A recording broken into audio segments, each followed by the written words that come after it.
안녕하세요. 한국노인인력개발원 취업지원부입니다. 이 영상은 취업 알선형 사업을 위탁받아서 수행하시는 수행기관 담당자분들께 사업에 대한 이해와 실무에 도움을 드리고자 제작한 교육 영상입니다.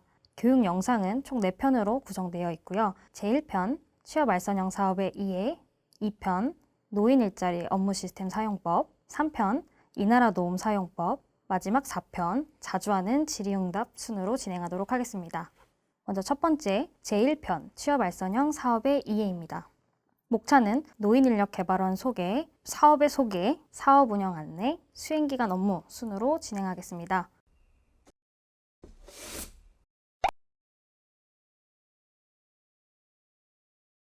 우선 저희 개발원 소개 먼저 드리겠습니다. 저희 개발원은 보건복지부 산하 준정부기관으로 2005년 12월에 설립되어서 지금 16년째 노인 일자리 개발 및 보급 등을 담당하고 있는 노인 일자리 전담기관입니다. 저희 개발원 조직도는 화면에 보시는 바와 같이 4실, 10부, 1팀 1센터, 구본부 1지사로 구성되어 있고요. 취업 알선형 사업은 일자리 사업실 내에 저희 취업지원부가 총괄 운영을 하고 있고 지역협력실 내부에 있는 이렇게 9개 지역본부와 1개의 지사에서 사업 수행을 하고 있습니다.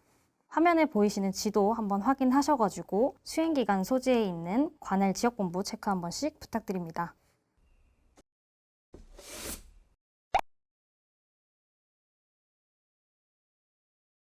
다음으로 취업 알선형 사업에 대해서 설명을 드리겠습니다. 일단 취업 알선형 사업의 대상자는 만 60세 이상 어르신들이 대상이고요. 만 60세 이상 고령자를 민간 기업에 알선해주는 사업입니다. 총 사업량은 이제 오른쪽 먼저 그림 보시면요. 2021년 7만 5천 자리로 전년 대비 150% 대폭 확대됐음을 보실 수 있습니다. 7만 5천 개 중에서 각 시도 시군구에서 기관을 지정해서 운영하는 지자체 보조사업 15,000자리, 그리고 개발원에서 직접 공모를 통해서 운영되고 있는 6만 자리로 구성되어 있습니다.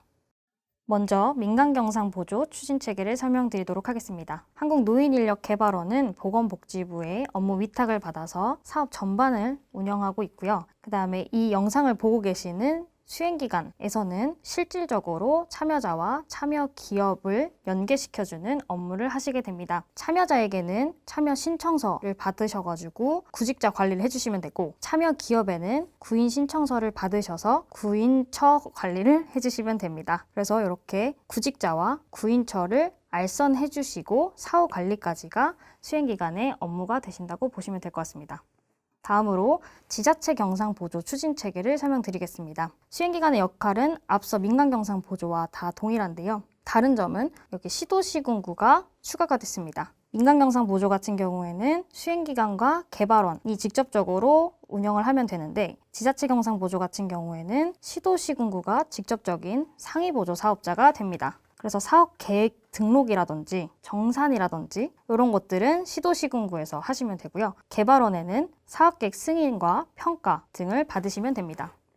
그 다음 수행기관의 역할에 대해서 설명을 드리겠습니다. 수행기관은 이제 지침상으로 명시되어 있는 것들을 제가 좀 가져와 봤는데요. 수행기관에서는 참여기업 발굴과 참여자를 모집하는 게 가장 큰 업무시고요. 그 다음에 사업운영계획서 등록과 이행, 참여자 안전교육을 필수로 진행을 해주시면 됩니다. 그리고 참여자와 참여 기업을 알선해서 끝나는 것이 아니라 사후 관리까지 해주시고 저희 개발원과 각 지자체에다가 현황 및 결과 보고까지가 역할이라고 보시면 됩니다. 그다음에 참여 기업 역할 같은 경우에는 위법하지 않는 선에서만 참여자를 고용하시면 됩니다.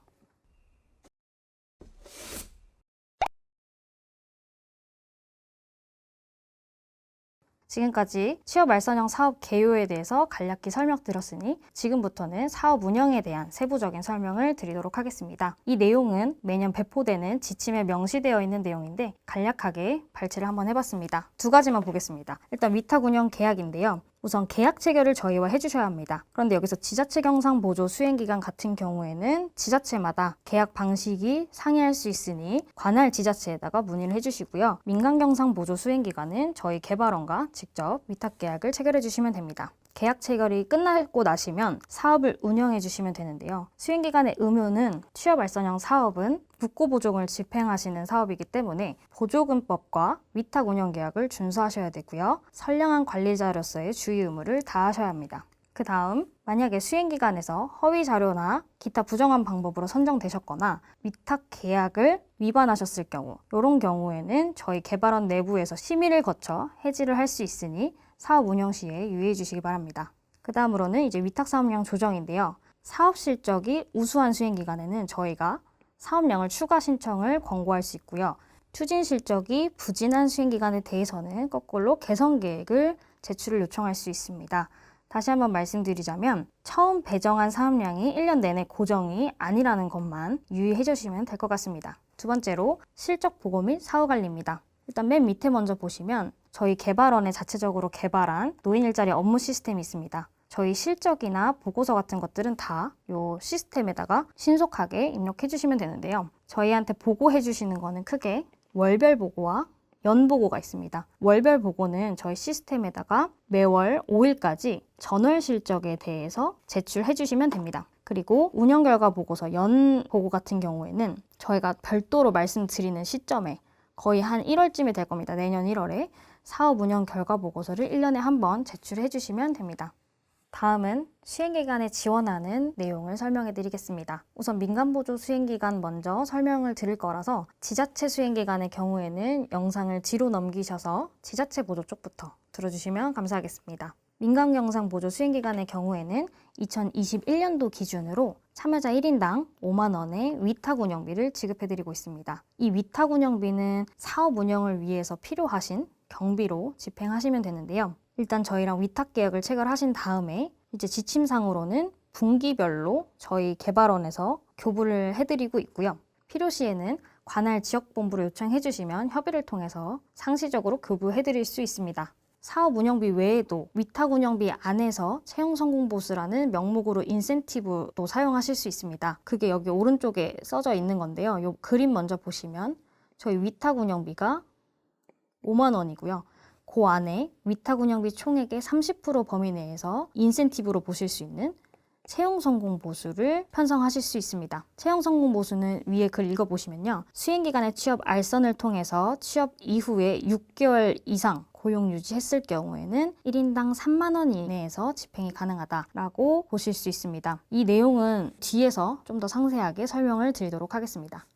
우선 위탁 운영비 먼저 상세하게 설명을 드리겠습니다. 저희가 아까 앞에서 1인당 5만 원의 위탁 운영비를 지급해 드리고 있다고 말씀을 드렸잖아요. 기준은 뭐냐면 참여자가 그러니까 수요처죠. 참여 기업 등에 1일 이상 근무하시면은 시간에 관계없이 5만 원을 인정해 드리고 있습니다. 그런데 여기 보시면 동일인이 동일 수행 기간의 알선으로 인해서 10일 이상 2번 취업한 경우에는 동일인이어도 2명까지 실적을 인정해 드리고 있습니다. 그런데 이 경우에는 실적은 2명까지 인정을 하더라도 위탁 운영비는 5만 원, 한 사람당 한 번밖에 못 받아간다고 볼 수 있습니다. 그리고 밑에 보시면 동일 참여자가 서로 다른 수행기간에 취업을 한 경우에는 각 수행기간별로 실적을 인정해 드리는데요. 예시를 들어드리자면 서울에 살던 홍길동 어르신이 부산으로 이사를 가셨다. 이런 경우에 서울 수행기간에서 참여를 하셨는데 부산 수행기간에서도 참여를 또 할 수 있냐라고 했을 때 가능합니다. 서울에서 5만 원, 부산에서 5만 원 이렇게 실적으로 인정받으실 수 있는 부분입니다. 그 다음에 이렇게 취업 등록을 만약에 시스템에 하시잖아요. 등록했다고 저희가 5만 원을 바로 드리는 건 아니고 꼭 취업 실적에 대한 증빙 자료를 업무 시스템에 등록까지 하셔야 5만 원이 인정될 수 있습니다. 그래서 밑에 서류 보시면 이건 다 예시 서류거든요. 여기서 유의하셔야 될 점은 다 또는입니다. 또는. 그래서 이 중에 딱 하나만 제출해 주시면 실적으로 인정될 수 있습니다. 그 다음에 이제 교부는 어떻게 신청하시냐? 아까 말씀드렸듯이 지침에서는 분기별로 교부를 해드릴 수는 있는데요. 저희가 필요에 따라서 각 관할 지역본부랑 협의를 통하셔가지고 수시로도 교부를 할 수 있습니다. 그다음에 여기 두 번째 줄에 성급 형태라고 써져 있는데 성급 형태는 무슨 의미냐면 실적을 제출하시기 전에 예를 들면 1월 달에 저희랑 위탁 계획을 체결해서 사업을 시행하셨는데 1월 당장 실적을 등록할 수가 없는데 그럼에도 불구하고 경비를 쓰셔야 되잖아요. 이런 경우에는 저희가 특정 비율을 검토해가지고 성급으로 지급을 해드리고 있습니다. 이 지급률은 정해놓지는 않았는데 각 관할 지역본부랑 협의를 통하셔서 성급으로 교부받기 바랍니다. 그다음에 위탁 운영비는 어디에 집행하실 수 있냐면 대원칙은 사업 시행에 소요되는 비용으로서만 집행이 가능합니다. 그래서 기본적으로 업무 분장상 취업 알선형 담당으로 들어가 계시는 업무 담당자의 인건비, 그리고 사회보험료 이렇게 집행 가능하시고, 취업 알선형 사업을 위한 출장여비나 업추비 이런 걸로 사용하실 수 있습니다. 그런데 조금 더 유의 있게 보셔야 될 점은 집행 불가 항목인데요. 이 부분은 저희가 내년도에 사업비 정산을 하면서 환수될 수 있는 부분이라서 한 번씩은 꼭 읽고 넘어가 주세요. 뭐가 안 되냐면 일단 참여자에 대한 기념품이나 교통비 지원이 안 되고, 그다음에 대표자분들 출장비는 집행이 불가합니다. 그리고 관차라고 하죠. 관차, 보험료나 수리비도 집행이 안 되고, 오른쪽에 넘어가 보시면 여기 메모사항 보시면요. 과세사업자는 부가가치세 집행이 불가합니다. 이 이유는 왜 그러냐면 과세사업자 같은 경우에는 내년도에 부가세 다 돌려받으시잖아요. 그래서 돌려받는 금액이 있기 때문에 보조금 집행이 불가합니다. 그리고 업무 담당자의 사회보험료는 집행을 하실 수는 있는데 개인부담분은 집행이 불가합니다. 사회보험료는 크게 이제 개인부담분하고 사업자부담분이 있는데요. 이 중에 사업자부담분은 보조금으로 집행하셔도 되지만 직원이 납부해야 되는 개인 부담금은 집행을 할 수 없습니다. 그리고 여기 PS 빨간 색깔 글씨 봐주시면요. 사무실 임차료나 50만 원 이상의 자산 같은 경우에는 사업 운영상 제출을 하셔야 될 서류도 너무 많고 사후에 5년 동안 관리를 받으셔야 되기 때문에 집행을 지향하고 있습니다. 그럼에도 불구하고 꼭 쓰셔야겠다 생각하시면 저희 개발원 본원에 직접 전화를 주셔서 협의를 통해서 집행하면 좋을 것 같습니다. 그 다음은 채용성공 보수입니다. 채용성공 보수는 위탁운영비 5만 원 안에 포함되어 있는 금액이고요. 추가로 지급되는 지원금은 아닙니다. 화면에 보시면 6개월 이상 고용 유지 시 1인 기준으로 3만 원 이내 집행이 가능하다라고 말씀을 드렸는데요. 이 채용성공 보수는 위탁운영비랑은 상관없이 정산도 안 받으셔도 되고 내년에 쓰셔도 되고 자산을 사셔도 되고 인센티브로 쓰셔도 됩니다. 그래서 예시를 좀 들어서 설명을 드리자면 사업량이 총 200짜리라면 저희가 1인당 위탁운영비가 5만 원이니까 총 위탁운영비 총액이 1,000만 원이 됩니다. 1,000만 원 중에 30% 범위 내라고 말씀을 드렸으니까 1,000만 원에 30%면 300만 원이죠. 그리고 남은 금액 700만 원은 위탁운영비로 쓰시고 300만 원은 채용성공보수로 쓰실 수 있는 부분입니다. 그래서 300만 원을 채용성공보수로 다 쓰시려면 1인 3만 원으로 받아가셔야 하니까 이 300만 원 나누기 3만 원 하면 100명에 대한 6개월 이상 고용 유지의 증빙을 제출해 주시면 됩니다. 해당 증빙은 여기 밑에 보시면 원칙적으로는 4대 보험 관련 서류로 6개월 이상 근로를 증빙을 하셔야 되는데요. 기업 지원금이 지급되지 않는 사업인 만큼 이런 서류를 받기가 어려우니까 이 외에도 기업 공문이나 급여 명세서 등으로도 인정되니까 제4편 자주 묻는 질문을 참고해 주시기 바랍니다. 그다음에 하나 또 유의하셔야 될 점은 이 당구장 표시 보시면요. 회계 연도 범위 내에서 지원하기 때문에 고용 유지 기간이 내년도를 포함하는 경우엔 지원할 수 없다고 되어 있습니다. 이 얘기는 무슨 얘기냐면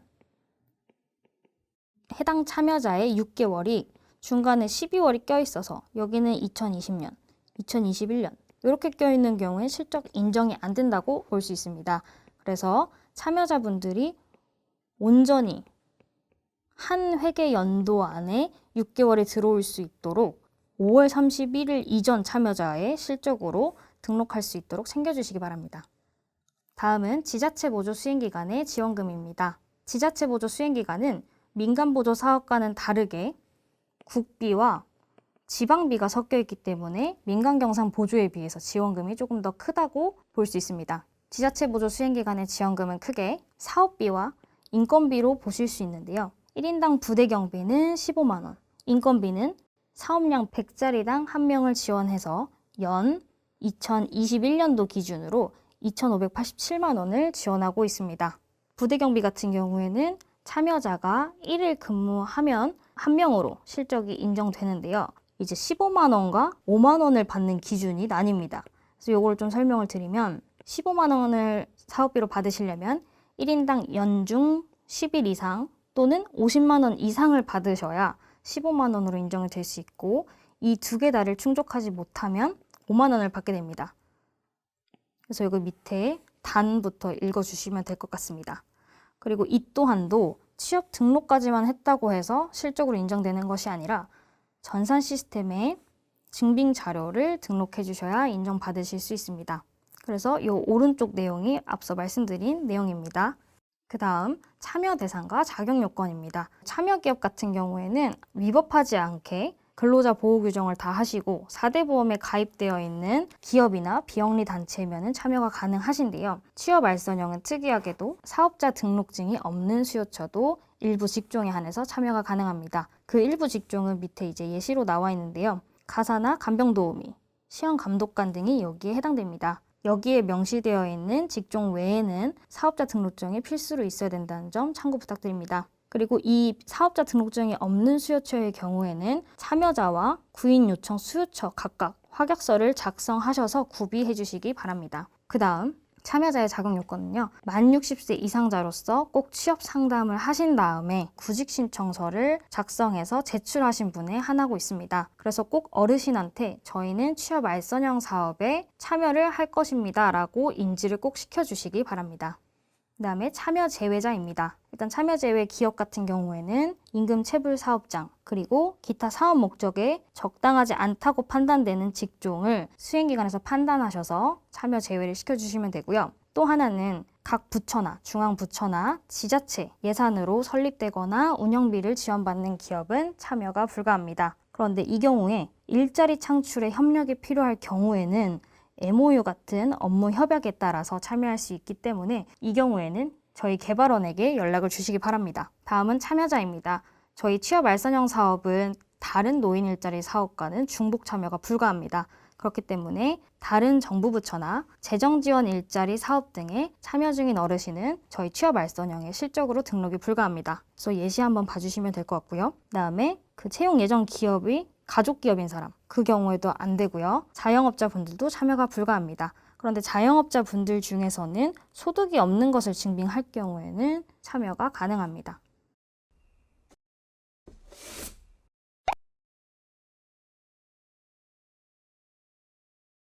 다음은 수행기관 담당자분들께서 직접적으로 해주셔야 되는 업무에 대해서 설명을 드리도록 하겠습니다. 우선 연간 주요 일정인데요. 이 페이지는요, 거의 대부분 사업 시행 이전에 하셔야 되는 역할들에 대해서 설명을 드리겠습니다.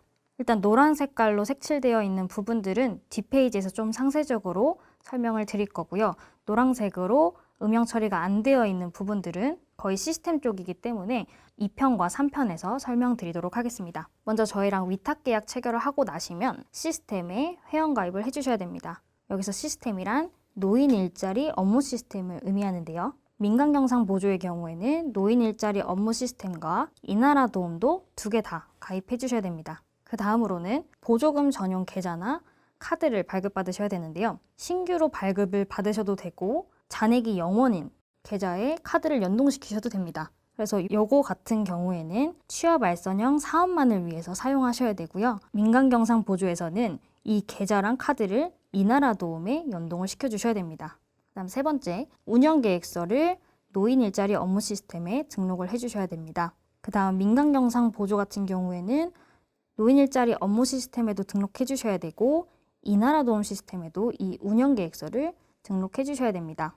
그 다음으로는요. 무료 직업 소개소를 저희 관련 법에 의해서 필수적으로 등록하게 되어 있는데 만약에 없는 기간 같은 경우에는 사업 개시 후에 되도록이면 2개월 이내에 발급을 받으셔서 업무 시스템에 등록해 주시기 바랍니다.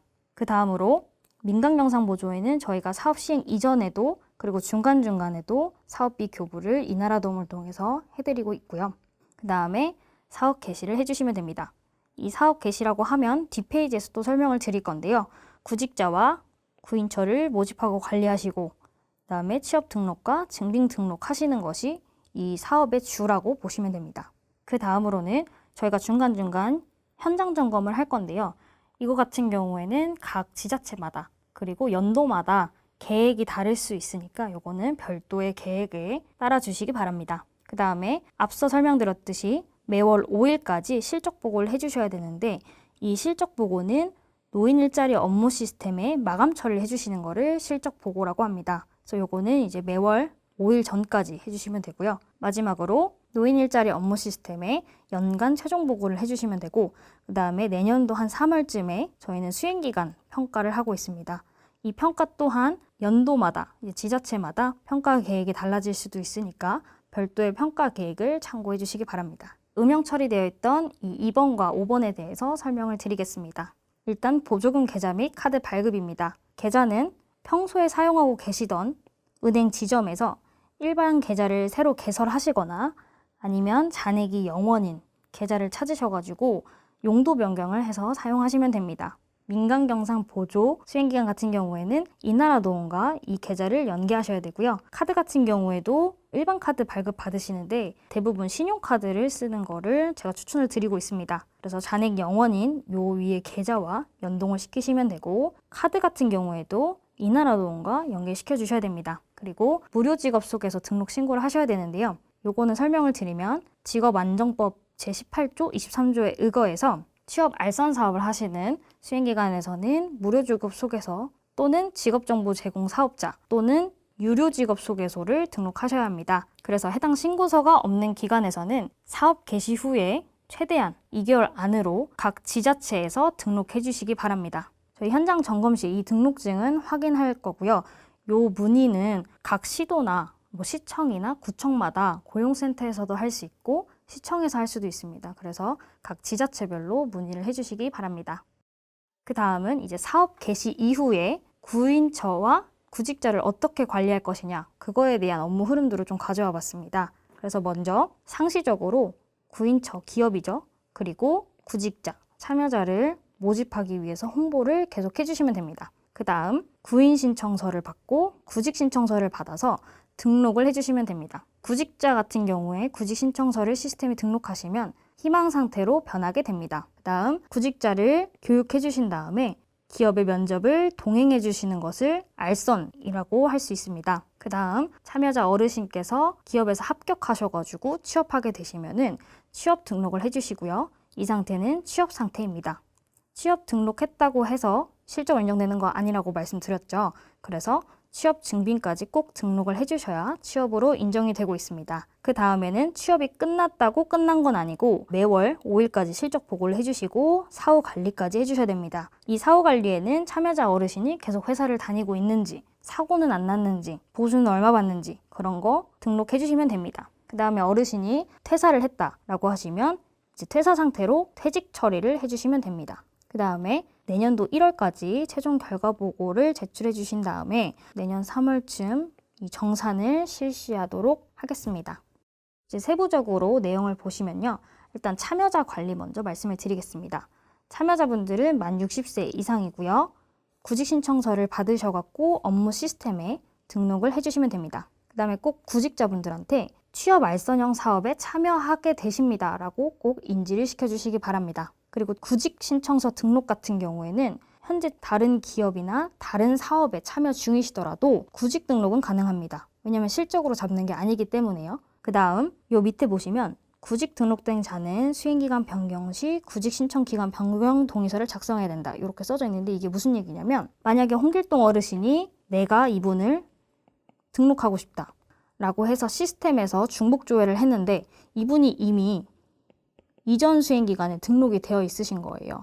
그래서 이런 경우에는 이 이전 수행기간에다가 이관을 해달라고 요청을 해주셔야 됩니다. 이것도 시스템에서 하시면 되고요. 이제 요청을 보내시면 이전 수행기간에서 승인을 해주실 거고 이 홍길동 어르신이 이제 내 수행기간 소속으로 들어오게 됩니다. 그래서 이 과정을 구직 신청기간 변경이라고 보실 수 있습니다. 그 다음에 이제 참여자분들 구직 신청서까지 등록을 하셨으면 취업 연계를 시켜주시면 되는데요.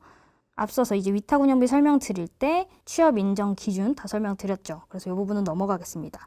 그 다음에 취업자 사후 관리를 해주셔야 되는데 취업 연계하신 다음에도 월 1회 이상 사후 관리 해주셔야 합니다. 그 다음에 중복 참여자 관리인데요. 이 부분은 제2편 노인 일자리 업무 시스템에서 설명드리도록 하겠습니다. 그 다음은 이제 기업 관리입니다. 기업 관리도 똑같이 구인 신청서를 작성받아서 노인 일자리 업무 시스템에 등록을 해주시면 됩니다. 그 다음에 이제 구인 신청서한테는 서류들을 받으셔야 되는데 구인 신청서랑 사업자 등록증이랑 파견이나 용역업체 같은 경우에는 파견 허가증이나 영업신고증도 같이 받아 놓으셔야 합니다. 그리고 앞서 설명드렸다시피 사업자 등록증이 없는 수요처도 일부 직종 밑에 보시면 예시에 한해서 참여가 가능합니다. 그래서 이 경우에는 확약서를 받으시면 되는데 수요처뿐만 아니라 참여자에게도 각각 서류를 받으셔야 됩니다.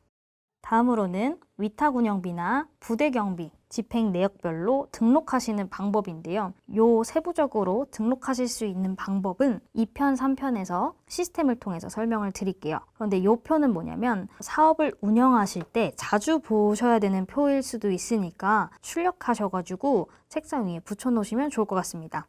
그래서 요 이단화도움 부분은 민간경상보조 수행기간만 보시면 되고 민간보조랑 지자체 경상보조는 이 노인 일자리 업무 시스템을 같이 봐주시기 바랍니다.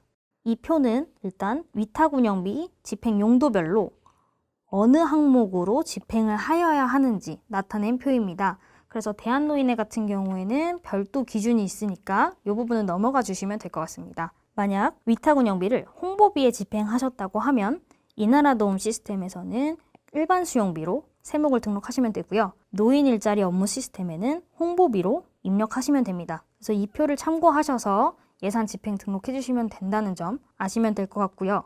오른쪽에서는 이거 하나만 설명을 드리도록 하겠습니다. 이 노인 일자리 업무 시스템이 1월에 얼마, 2월에 얼마 이런 식으로 시스템이 생겼거든요. 그래서 이거 등록하실 때 노인 일자리 업무 시스템 1월 집행 총액은 이나라도움상 1월 집행 총액과 같아야 된다라고 작성이 되어 있는데 이 얘기는 무엇이냐면 예를 들면 이나라도움 같은 경우에 쓰시려면 카드를 우리 회사 카드로 1월에 집행을 하셨다.